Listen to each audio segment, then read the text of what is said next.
say that I'm joining from Treaty 1 territory tonight, but that I was born and raised on the lands of the Musqueam, Squamish, and Tsleil-Waututh peoples, where I believe Janice is joining us from tonight as well. So our speakers tonight are Janice Forsyth and Taylor McKee, sorry, who will be sharing their presentation, Indigeneity as it relates to men's hockey.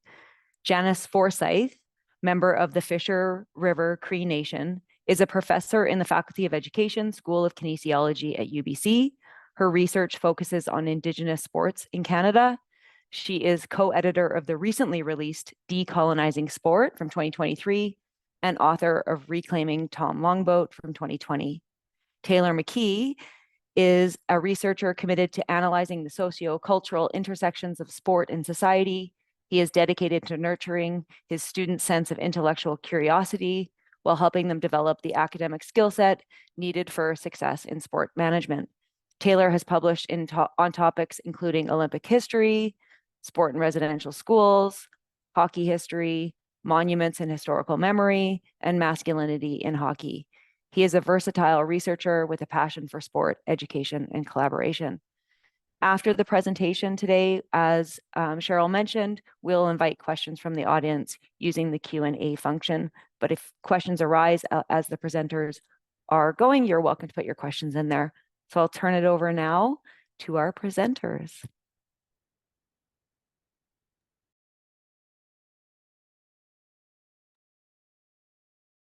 Perfect. Can you hear me okay? Can everyone hear? Good to go. Awesome. Janice, is it okay if we go on the format that we had on yeah, I think that's a great format. Perfect. So it's going to be a sort of relatively informal question and sort of almost a discussion with Janice and I, and I'll start by introducing who I am. So that wonderful introduction. First of all, I just want to thank Cheryl, one of our Christy, Shannon, everyone that's been a part of it, organizing this awesome speaker series. Thank you so much for your tireless work in this way. It's so hard to get schedules right. So thank you so much for doing this and for having me. So I'm an assistant professor at Brock right now, and essentially this work that we're going to be discussing today is centered around the National Aboriginal Hockey Championships, which we're going to get into in a second, as well as it is the top tournament for elite Indigenous talent across the country. But this is now, goodness gracious, I've only been working on this since 2019 with Janice specifically, but we'll be headed to the most recent, or the upcoming National Aboriginal Hockey Championships in Grand Prairie in just over 2 weeks. So we'll be headed there very soon, but I'll get into much more detail in a bit. I'll turn it over to Janice for a brief introduction of yourself as well. Well, thanks, Taylor, and happy to be here with you. Always excited to be sitting alongside you when we're talking about hockey. And as usual, I lean on you a lot for when talking about hockey details. And certainly I'd like to echo your thanks and gratitude to the organizers for hosting this. And I'd like to welcome everybody who is attending.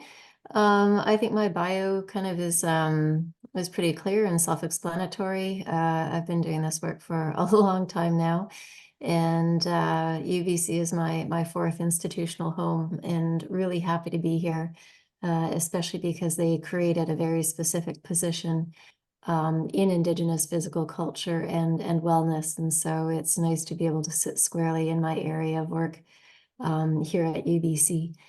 So I'll hand it back to you then, Taylor, and yeah, we can get started. Yeah. So let's talk about the National Aboriginal Hockey Championships, the NAHC, sometimes referred to as the NAC. So if you hear us saying the NAC, we are saying it NAHC. That's the tournament we're talking about. Janice, you've been involved with the NAHC for a long time. Can you tell me a bit about its history? Why was it started? Who oversees it? And what its relationship is to Hockey Canada, if possible? All that good stuff. Yeah, so the NAHC got started back in the early 2000s. I think the first one was held in either 2000 or 2001 in Gonawaga, and at that time it emerged out of the Aboriginal Sports Circle, and that's the national body for Indigenous sport. People recognize the popularity of hockey in many Indigenous communities, but also the systemic barriers, the real systemic barriers that excluded many Indigenous players. And so this event was meant to help fill, you know, part of that void, you know, while also taking steps to try and address some of those systemic barriers in other ways. But over the years, it took on a life of its own, which I think goes to show the popularity of hockey in many communities. And it's become a thing that has lasted like through the years. So right now it's organized by a body that's affiliated with the Aboriginal Sports Circle, but the Aboriginal Sports Circle has responsibility for it. Hockey Canada doesn't have much of an involvement in the organization except to kind of sanction, if you will, the on ice events. So there is a bit of a disconnect there, but that's good because this is supposed to be an Indigenous only space. And it's where like kids from right across the country and coaches from right across the country and families come. And you know, they find a place where they can be because it's their own space that they've created for themselves. Perfect. And again, just to fill in some of the hockey specific detail of this tournament, you know, prior to going to the tournament, myself, Janice was sort of filling me in on the work that we were going to hopefully do with the NAHC, and this was in 2018. And I had certain expectations about seeing an elite tournament. I've seen hundreds of tournaments at various levels, including this level. It's a U18 tournament, which is crucial, I think, to explain as well. I'd seen this skill level before. I was like, okay, I know exactly what I'm getting into. It was completely and utterly transformative, the experience of seeing the first NAHC in Whitehorse, which was a particularly awesome NAHC in general. But I was not prepared for the caliber of play. I was not prepared for the feel and the vibe of the tournament itself. I was not prepared for the logistical challenges that came along with it. I wasn't prepared for how much just toil and effort goes into this tournament specifically. One side, the very normal parts of our hockey tournament, the very quotidian nature of organizing bags and making sure people get to hotels and all that kind of stuff that goes into any hockey tournament, any sporting tournament. And then this very unique side as well that I was able to see in 2019, especially. To give you an example, we're averaging, and this is now a research that we're doing about players that play in the tournament here. This is not just simply a collection on the men's side, for instance, because this is partially a speaker series that does focus on men's. We are averaging about an NHLer per tournament in terms of who comes out. That is an extremely high level of play there. We're averaging at least 4 CHL players per tournament right now. This past tournament that just went by, we might have 4 CHLers from just Manitoba. So you're producing players who are not just simply at the high end of their peer group. They're talking about some of the highest levels of skill in hockey for U18 players in the world.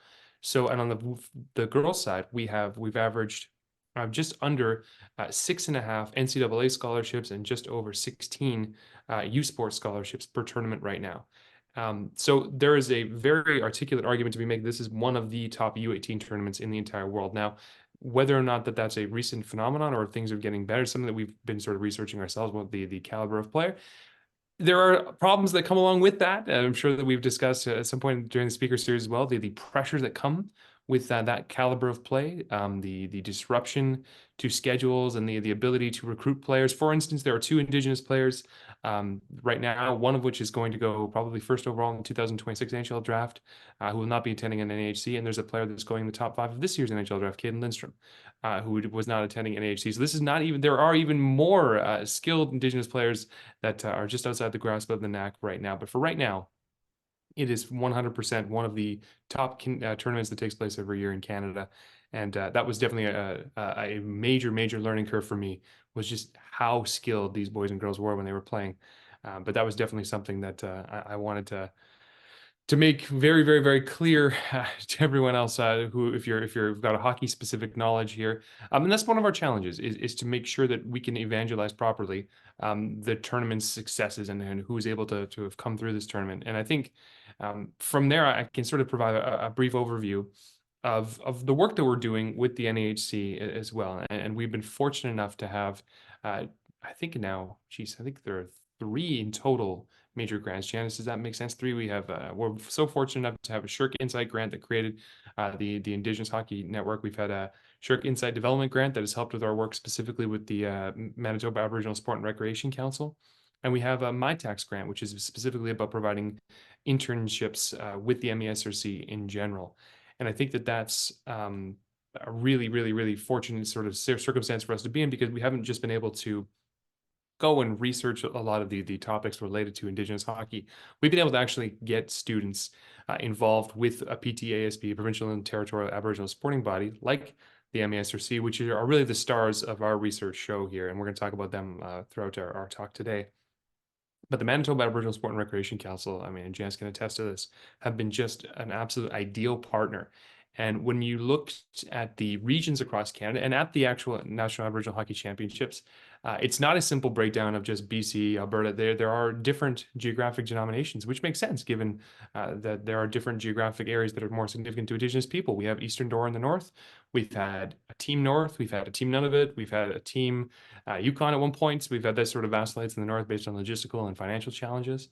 We've had a team Atlantic. We've had a team New Brunswick. We've had one or neither of those as well. But if you looked at consistently, one of the best performers on the performance side, it is Manitoba, for sure. It is unbelievable, their level of success. In fact, what I often describe when I'm talking to a larger hockey audiences is if a country in the world was as successful at developing elite talent, specifically, just elite talent, as Manitoba was at producing Indigenous NHLers. And that would be Brady Keeper, Zach Whitecloud as 2 examples right there in the last 4 or 5 years. You would have NHL scouts crawling all over rinks in that country. That country would say Poland. If there were 3 NHLers at that skill level from Poland, we'd be sending international scouts to Poland all the time. And yet, Indigenous players from Manitoba are chronically underscouted. So in many ways, it was a perfect partner to work with because they are so unbelievably successful logistically and high performance wise at producing elite players. So we've been working with them now, goodness, I think since 2019, Janice, if you think about that, was the first, even though that particular tournament, we worked with the entire country. Coming out of that first pilot project in 2019, we really focused in on the Manitoba Aboriginal Sport and Recreation Council. Though, as you might have noticed from the year 2019, excellent. The world was somewhat fine at that point. And then, of course, we were thrown into shambles just like everybody else. And in the 2021 tournament, the 2022 tournament and the 2023 tournament, we were working specifically with Manitoba.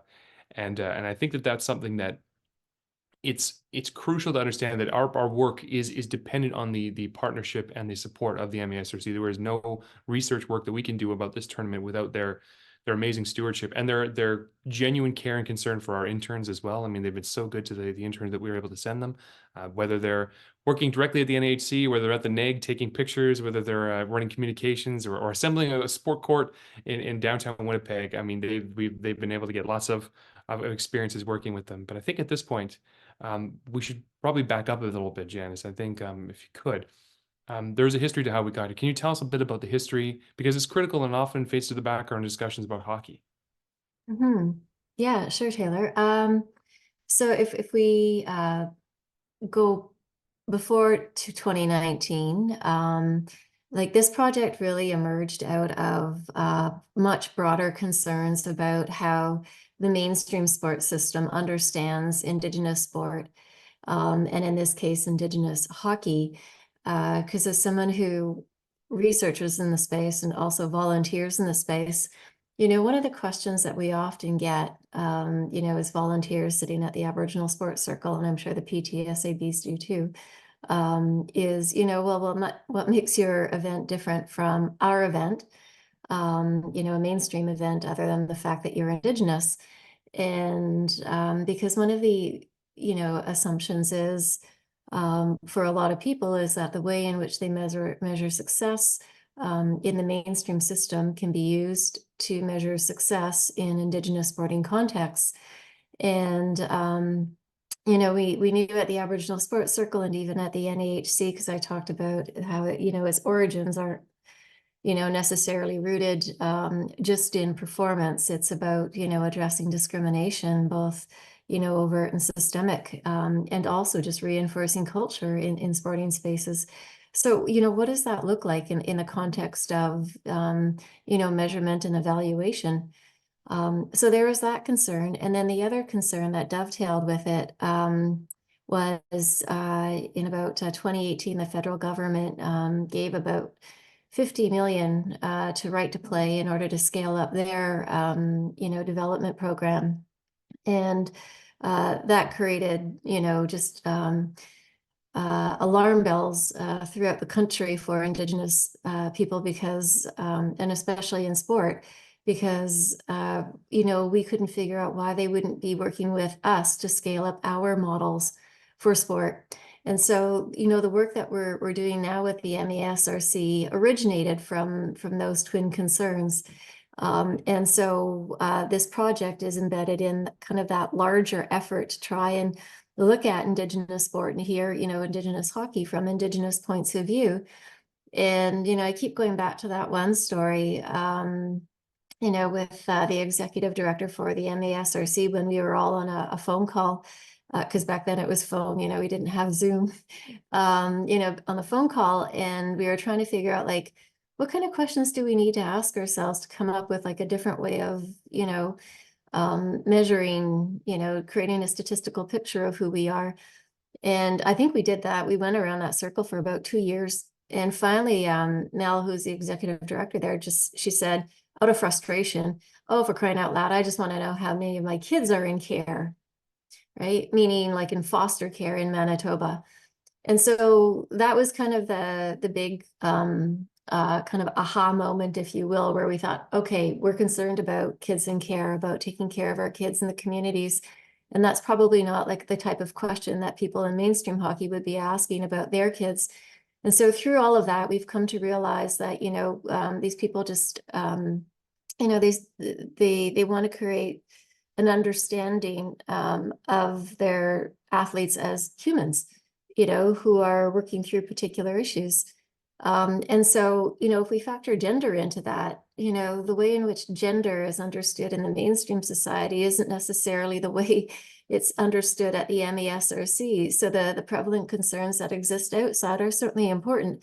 But in the context of the NAHC and the people who are coming to the table to create this Indigenous, you know, centered space, it's not the same, because you know, concerns about masculinity were not one of the concerns, you know, that they address, that, you know, they identified as needing to be important for them. You know, it was a lot about family and language and culture and how far they had to travel and what that meant for their relationships and so on and so on and so on, as you know, because you're very involved in the program. That's a great point about, you know, the kinds of questions that were being asked, because it's something that is a constant sort of concern for us. Because we have the side of our project with them that is based on our research, meant to, again, to produce better evaluative metrics to allow the MSRC to better advocate for itself. But there is also the sort of reciprocity side, where that's where we're involved in sort of the actual showing up at the tournament and helping out anyway. We would have, again, said this a million times, we would have, you know, slung popcorn, you know, we would have ripped tickets, we'll do anything. So like last year, we were able to shoot a documentary with Shaw TV about the tournament for the MASRC. They had this documentary now about from 2023, but on the side of it where, you know, we're constantly trying to figure out the types of metrics. One of the issues that we're running into right now, Janice, I'm sure you can speak to this as well, is the fact that there is this sort of dual track here now where perhaps, and this is working specifically with Manitoba, that I know would be different if we were working with, say, Eastern Door in the North, or if we were working with Team Nunavut. And we have players that that are playing at some of the top prep school academies in the country and are there at the NHC to be scouted, period. And when we spoke to parents last year, I mean, that concern from parents is always, again, visibility, visibility, visibility. And there are some teams at this tournament that is not the goal, 100% not the goal. Arrival at the tournament in one piece with jerseys that are the right numbers on it is enough for some of these teams. And they're running up against an Indigenous sporting model that is successful in sort of these high performance contexts at producing players who are very, very, very skilled. So I think one of the problems, not a problem, but certainly one of the fascinating things to see from the outside, even from 2019 on, is how the NHC is trying to deal with both of these things at once. Can we still make this a culturally meaningful event while still having to sort of service the demands of elite players. And they come from CHL camps, they come from elite bantam camps where they have certain expectations about how they're going to be treated, and how their meal situations are going to be provided. And again, some of them maybe have very little exposure to Indigenous hockey or Indigenous culture in general. And when they arrive there, this has been sort of, again, a bit of a learning curve, because again, we have players on Team Manitoba this year that have played at Rink Academy, which is a fantastic academy in Winnipeg. But again, the NHC has other goals in mind, right in their founding documents, right from the very beginning. So yes, I think that this is going to be a tricky thing moving forward for them. Are they going to be able to keep hanging on to these players? There's one player named Hayden Papanakis who's playing right now for the Spokane Chiefs, and he's 6'3" and right-hand centerman, and he's a half a point a game as a 16-year-old. He's going to be an NHL draft pick. Are the future players like that? Are they still going to be able to feel welcome and feel like this is a meaningful event for them without losing the heart of what this tournament is supposed to be? And I think that's a fascinating sort of dichotomy. And I think that, where you mentioned gender and you mentioned, masculinity here, I think this is a good place to sort of transition this, given that that is one of the topics of the speaker series. And, the documentary was a sort of illustrative process for us last year, because we were able to interview dozens of these players. And again, U18, you think to yourself, oh, they're young. Like, these are young people. And the truth of the matter is, and this is a characterization in hockey culture more broadly, is culturally speaking, by 17 years old, a lot of these players are, unfortunately, not unfortunately, but the way it is in hockey in general, they're kind of finished products in terms of the way that they relate to the world. They've sort of created their hockey persona, and they live in that persona already. And it was something that was so fascinating to see, because we had boys and girls interviewed in front of the camera. The girls were genuinely committed to their sort of futures in the way that they were introspective. They were noting the kinds of opportunities that were before them. They were talking about school and staying and making sure they get good grades, because it was in May, so a lot of them were very worried about missing a week of school at the NHC. And again, the boys that we interviewed, all polite, all wonderfully articulate young boys, but again, they sounded exactly like the intermission interviews you're going to hear this evening in the NHL playoffs. They are indecipherable from CHL interviews, even if they're playing at junior A camps, or if they're playing in the MJHL.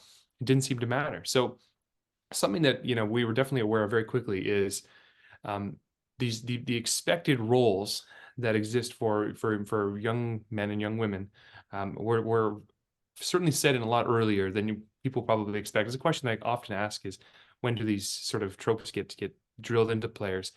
Every year that I think I understand what age that is, I was like, oh, okay, it was probably 13, and I realized it's probably earlier than that, and who knows, it could be even younger than that. But in terms of traditionally, and where masculinity has become problematic for Indigenous players specifically, is this narrowly prescriptive role that Indigenous players are expected to fit into once they reach the NHL. And going back decades, there are some just truly horrifying caricatures of indigeneity that were used, and again, I think name is in the attendees right now. Name is name Cardinal, and some of the cards that he found from this period just are perfect summations of what this was like going back in the decades of the 20th century, in terms of when players reached the NHL, how they were expected to behave. It's one of the themes actually in Indian Horses, is a player who has a lot of skill, a lot of upside, and then he gets to sort of the higher levels of professional hockey and is expected to become a fighter. And this is something that you see even in Sticking Out Through the Margins with Michael Robidoux' book that discussed this. I mean, there is unquestionably a culture of hypermasculinity among young boys and adult men in Indigenous hockey. There's no question about it.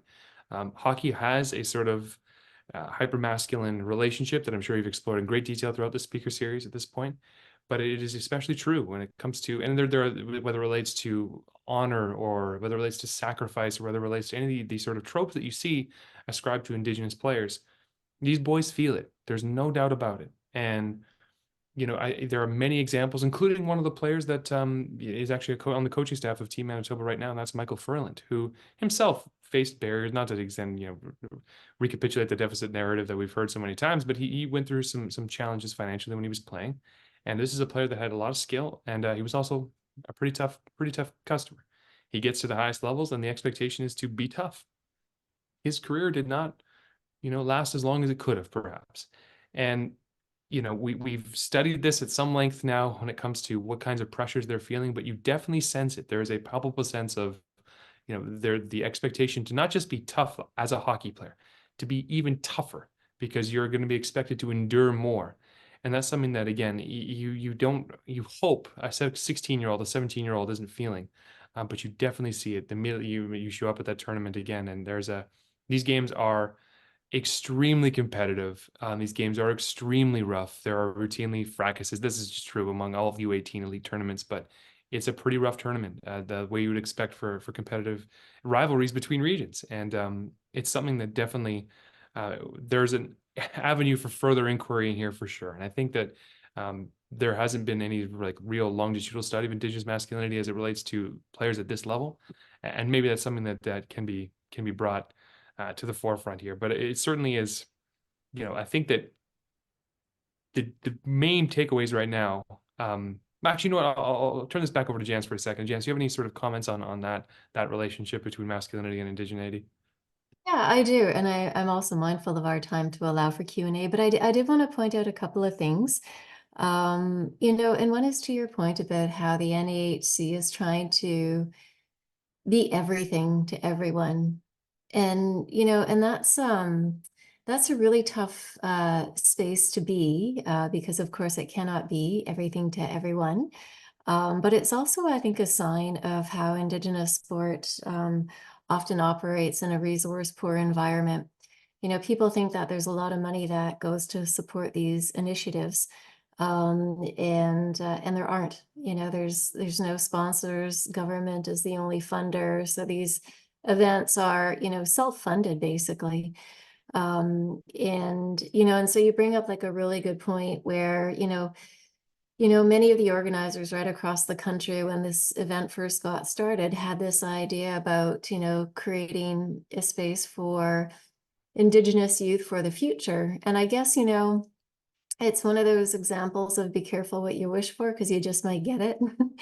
And so now they have, the space where all of these elite players, men and women, are moving on to, higher levels of competitive development. But like you said, that creates a different space. So then my question to you is, now that you've been involved, because I really like these outside perspectives, and, you've thought about this like a lot. It's not that the organizers haven't either, but I know them. And they're busy doing the day-to-day job of just trying to get kids to the event, just trying to make sure it happens and keep the doors open and the lights on and whatnot. But so you've thought deeply about this, like what, in terms of addressing the issues that the boys face in particular, and maybe even the girls, because you've had an opportunity to interact with them too. What would you recommend then in terms like of addressing the challenges with gender and how it intersects with their Indigenous culture? Because they're being forced into this model for sport that is quite homogenous. And of course, so that, mainstream hockey people can understand them, as opposed to understanding them as Indigenous athletes, right? Which is what we're trying to foster, I think, with the NAHC. So I don't know, and I know I'm putting you on the spot, but can you kind of brainstorm ideas? Because I think that's really interesting. Certainly, I'm about to describe a concept to you that, of course, you're familiar with because it was your concept. That's the double helix. And you often imagine that there's the Main Street's sports side, and then there's the Indigenous sporting model. The thing that I think has been more apparent in working even just over the past 4 years is because we have data on where these players are coming from. They're coming a lot. These are Indigenous players, but they're not involved in the Indigenous sporting context until they get to the NHC, a lot of them. So that's their first exposure to the MASRC and what they do and what they're about is at the tournament. That's great. That's better, certainly preferable to no exposure at all for the MASRC's perspective. But the truth is, I don't know if the organizers could ever have expected this level of sort of like what, to use the sport management term, of market penetration from the mainstream sporting system, where it is unbelievable how many of these kids play in these sort of elite spaces. So the question is, like, what can we do about preserving these Indigenous spaces for the cultural significance that they do have? And, whether it's about creating, in terms of new ideas, Perhaps it's two levels of the tournament. Maybe you just split the tournament into sort of an A and B model, and you can earn promotion and relegation through that. Because one of the issues is, when we were on the actual ice, because that was the cool part about shooting the documentary, you are right next to the players. And Eastern Door in the North has vacillated between being extremely competitive at this tournament, and right now they're in a bit of a lull. But at the last tournament, I mean, Eastern Door in the North are getting, pretty much their doors blown off by Team Manitoba. It's not a joyful atmosphere down there on those boys. And it was getting pretty rough, and it was getting pretty chippy, the way it does when it's 6-7 goals up. Mind you, that same exact scenario was playing out on the girls' side. We were there filming it. The girls were literally dancing between to music in between the intermission. Or in between whistles. They were having a great time. Like, there was no question about that there is a less of a high stakes environment on the girls' side, not because they don't take hockey as seriously, but because I think that the girls' side understands maybe perhaps that where the tournament is supposed to be sort of situated, whereas there's this notion of scouting scarcity that exists in boys hockey, where every time that you touch the puck, that's an opportunity that you have that somebody else doesn't have. And you need to make sure that you're seen in a very short period of time, 4 preliminary round games. So that was something that was alarming, but I think it relates in terms of solutions here. It's this notion of, can we allow for the Indigenous sporting model to reach these players while they're playing in mainstream sort of sporting circles? Can there be some sort of exchange there? Because, it comes down to the distance that you mentioned, the distance traveled for a lot of these players. We have home communities listed, and then we have where they're playing their hockey. One of our talented researchers, Nick Lacoste, calculated that Team Manitoba's goaltenders last year traveled 330 kilometers to their practice rink. That was how long they had to travel just to practice. That was because their practice rink was located in an elite sporting academy. So you're seeing the fact that this is dislocation that occurs at 12, 13, 14, 15 years old. That's very young. To be going to Notre Dame in Wilcox is a long way away from OCN, where Mariko was playing. And how in the world are you supposed to maintain just normal relationships with anybody? Indigenous mainstream hockey doesn't matter. And think of from a human being's perspective. Your entire social development circle is going to be altered by this, the same way that it is in every sort of mainstream sporting context. But Mariko, who's this example of this goalie that has been traveling there since he was 13, I mean, what chance does the Indigenous sporting model have in terms of being able to show him what kind of alternative possibilities are available to him if he's been taken away from home early, having to live in a boarding school because hockey's essentially his dream in this way? There's no nice answers here. But when we talk about the deficit perspective that we want to avoid here, once Indigenous players have been able to access with greater regularity these elite academies, but what we don't maybe necessarily understand is that means that they're being dislocated from their culture immediately from 12, 13 years old. And this is getting worse. Bobby Henry's research into Beardy's being shut down being a great example. That Indigenous run spaces that are elite, like Beardy's program, which was a AAA Bantam program in Saskatchewan that was recently shut down for travel reasons. That was one of the only Indigenous run programs available for Bantam kids anywhere in Western Canada. There are none right now in the elite Bantam spaces in Manitoba. There is one Junior A program. Junior A is, again, you could be as young as 16 and as old as 20. So if you wanted to stay in an Indigenous community, even if it wasn't your own community, and that's in Weway-Sikapo, Manitoba, that's an option for you. And that's not just Indigenous players, that's Indigenous players and others. But your choices are basically you have to commit to the mainstream model, or you got to go grind it out in other places. And so in terms of solutions, perhaps there's got to be ways that we can better reach these players who are playing in mainstream sporting academies so that they don't just have this 1 week exposure to it and then right back to Rink Academy in Winnipeg. So I think does that in some way answer any of your questions, Janice? Well, I mean, it does. It's good to expose kind of the pattern that has developed because of how elite mainstream hockey has developed. So, and for many people, this will sound very familiar, where you take the young kids out of their home and you put them in a home far away that is divorced, from their culture. And certainly the conditions are different, but some of the concerns should still be the same in a way. There's this article by Cloutier et al., and it's published in a new kind of upstart journal from the North. And the article is called Learning Like Before. And the article is about physical education in mainstream schools, but I really like this concept of placeless education. And in a way, that's kind of what, hockey is. It's this placeless education that divorces you from, learning in place. That is very, very meaningful. And so then, in a way, the NHC becomes a really important contact zone, place for connecting to some aspect of culture, even if it's just to reinforce the fact, that you're Indigenous and that there are going to be challenges, moving forward as an Indigenous athlete in this space. And so, I was just thinking years ago, in the US, there are all of these training sessions that this guy would put like male athletes through to talk about toxic masculinity, to unpack it. And, how neat would it be to have, a similar kind of workshop dialogue, space at the NEHC where, the boys and the girls can start talking about some of the things that they're going to be experiencing in these outside spaces with people who actually know and understand what is happening there. So, while I wouldn't expect them to learn about their specific culture per se, and for many of them, it is their first time to kind of being made very aware of their Indigenous culture, their first time maybe only in an Indigenous only sporting space. But, I don't think that precludes the NEHC from trying to address, some of those challenges and gaps. And again, I don't think the organizers could have imagined that, back in the early 2000s, but here we are nearly 25 years later, trying to identify what needs to be done in order to help these kids navigate those complicated spaces.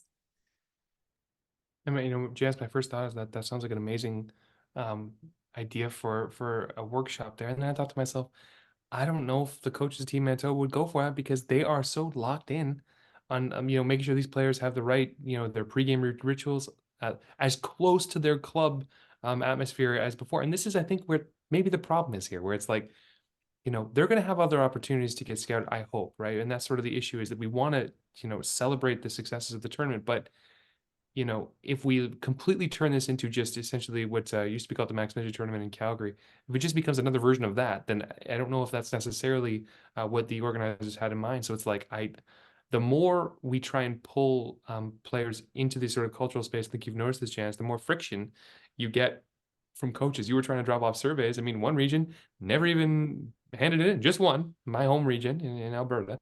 I decided that they were too busy, with the preparations for the tournament. So it's harder because their game plan. We have an analytics crew that's helping them, pre-scout for tournaments, or maybe not exactly helping in this regard. But do you sense that sort of friction about anything that isn't key specific going on at the tournament? Yep. Oh, absolutely. And again, I think that's one of the challenges of, of coming from the place that we come from, of marginalization, and trying to fit into a model that hasn't been historically welcoming, and and trying to create those opportunities for kids, as people become so fixated on what you need to do in order to get access to that space and fit into that space.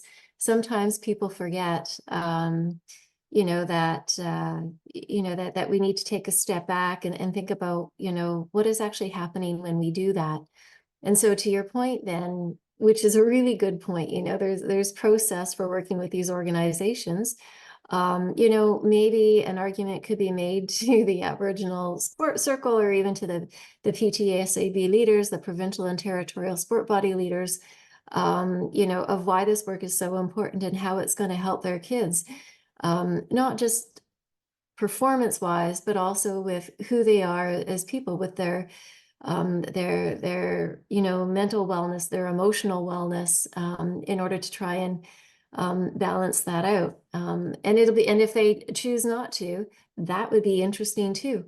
And it says a lot about, power relations and the adoption of, the mainstream sports system, and hockey in particular, the hockey culture. It shows how embedded it has become. So I think that would be really interesting and important to do. Yeah, absolutely. And I think we are mindful of the fact that I think our Q&A is about to begin, but Yeah, one part of that, Janice, that's so crucial to remind ourselves that when we're dealing with players of this age group, especially when we're able to interview so many of them we did last year, because those aspects that you just mentioned there, that's the rest of their lives. That's the vast majority of their lives. That's who they're going to be and who they are right now. This hockey thing, it's going to come and go. We were on the ice when the girls' team was scored. They scored on the last minute of a third period game that they really, frankly, dominated, and they lost gold. But there's this palpable sense, a lot of them. So I said that lots are going to the U Sports, and that's true. I think a half dozen of them from Manitoba did. For the rest of them that were 18, that was the last competitive game they're ever going to play because it takes place in May. And the sense of loss on that ice, I mean, it gives me goosebumps just now thinking about still. The sense of, whereas boys competed hard, they were all going to camps, they were moving on, they won gold that year. But there wasn't that sense of loss. And the idea was, that there were a lot of very tearful interviews afterwards because, and yeah, losing sucks, no way around it, right? But it was the sense of loss there where, you know, this is not something I'm going to get an opportunity to do again from the girls' side.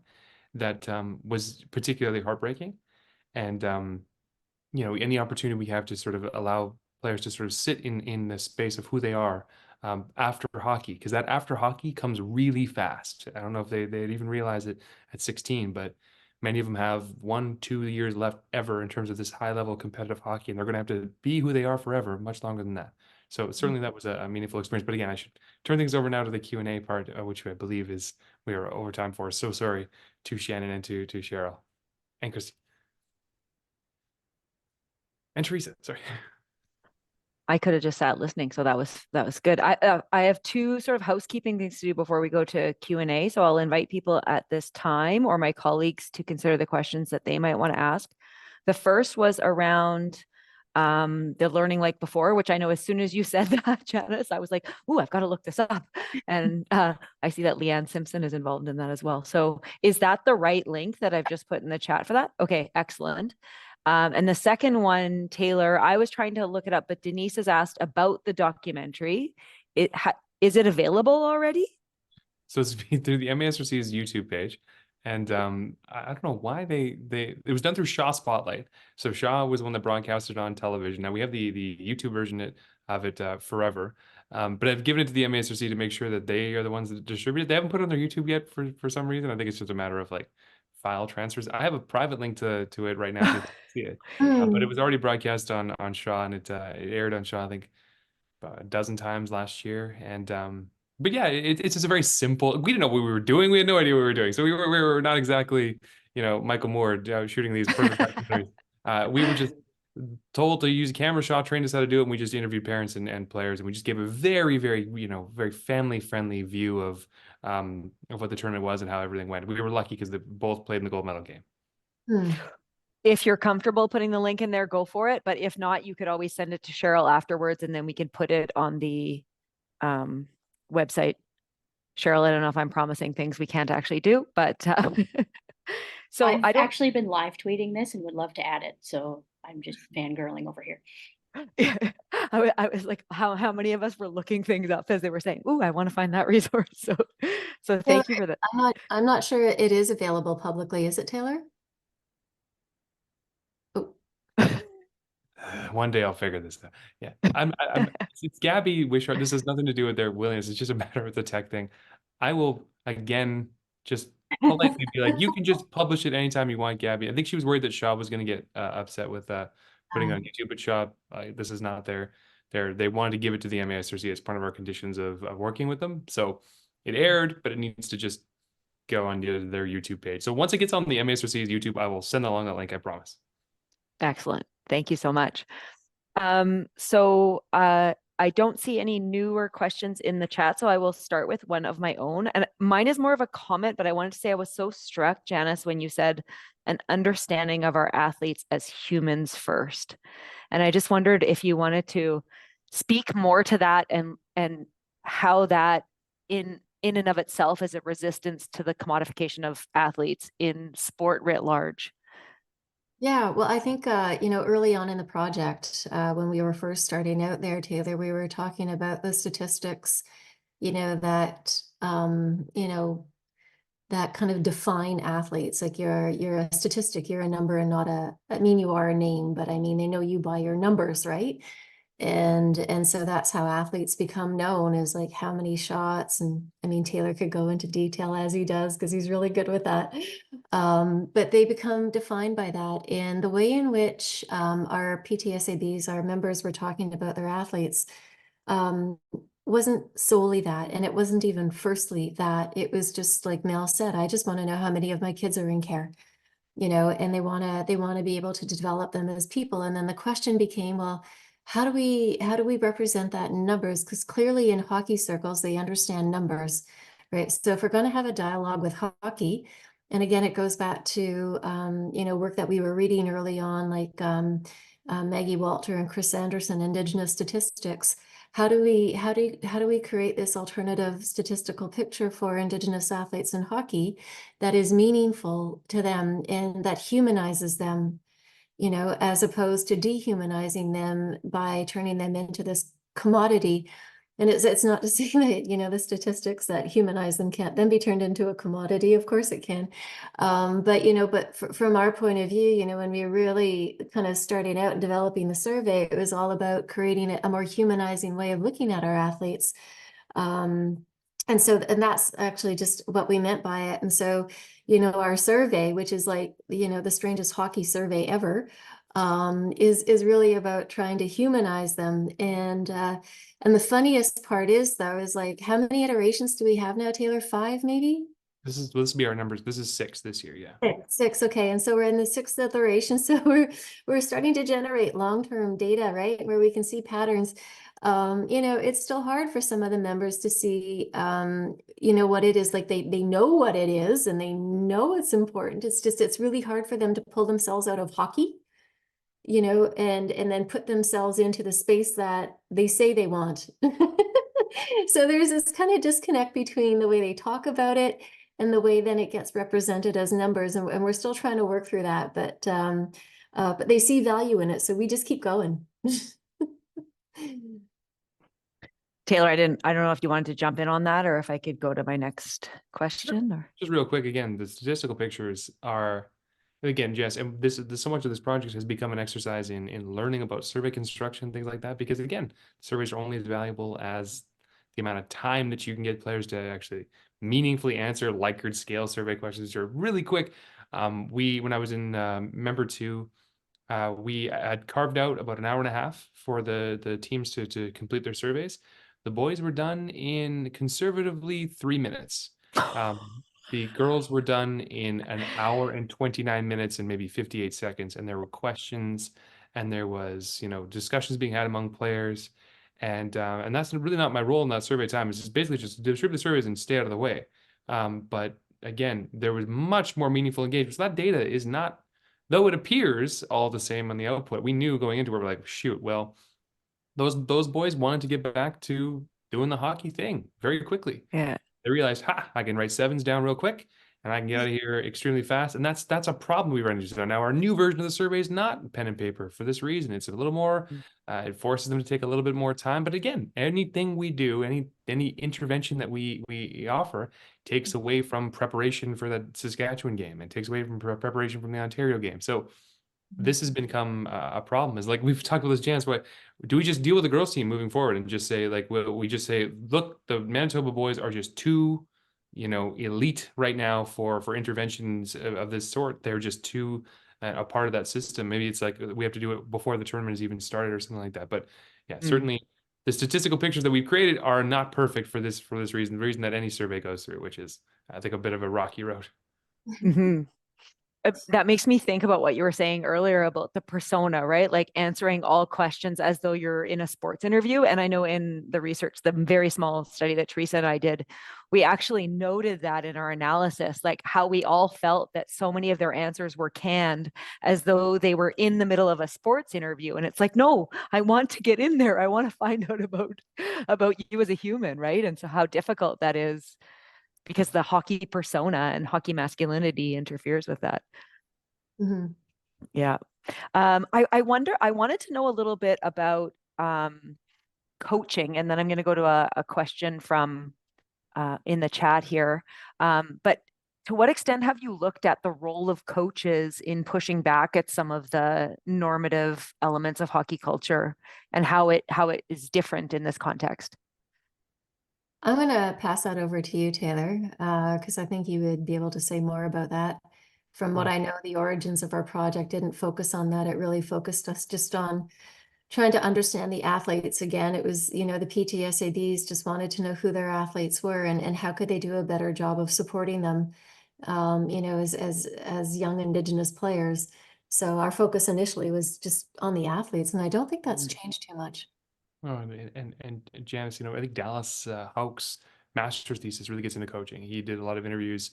It's through the Western's website. If you just look up Houck, is Hauck, and he did a master's thesis about, frankly, the origin of the tournament certainly, but also coaching.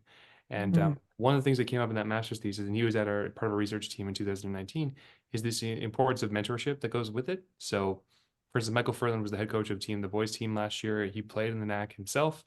He was a 2010 NHL draft pick at that point. But I mean, these players that come back, or like Kaylee Armstrong, who was a member of our research team in 2019, was coaching in 2023 in Winnipeg.